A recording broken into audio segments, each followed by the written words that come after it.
All right, so this is the revealing of the colors, and this is one of the most exciting parts of doing any kind of fabric dyeing or ink making.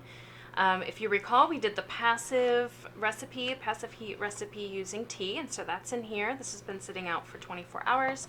And then I also have the active heat recipe here, which is the avocado, and that's been sitting out for a bit less than 24 hours, about 20 hours.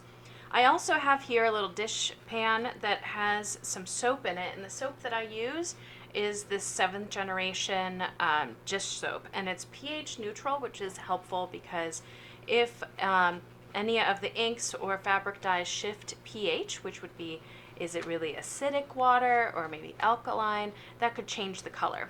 So if you have any dish soap around, then that's definitely the way to go for the initial washing of the fabric. From there, air drying is great, and gentle wash for any further washings that you might need for the fabric. I'm going to start by just taking out the tea.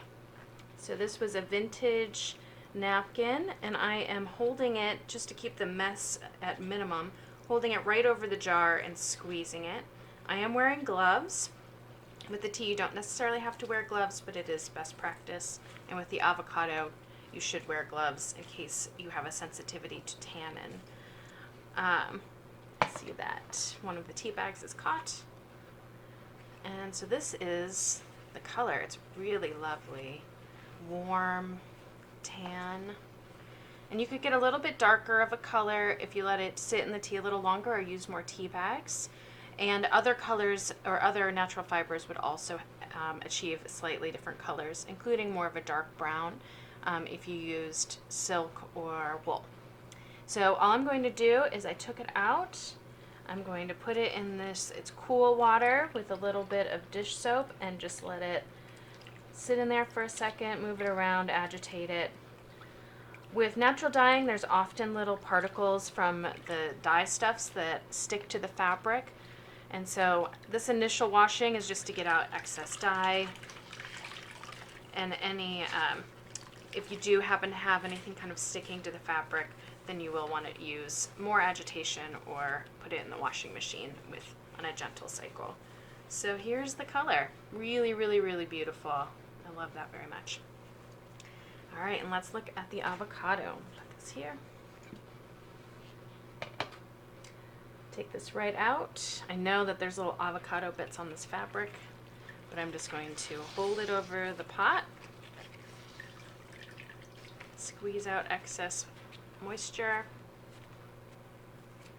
and unfurl. Beautiful.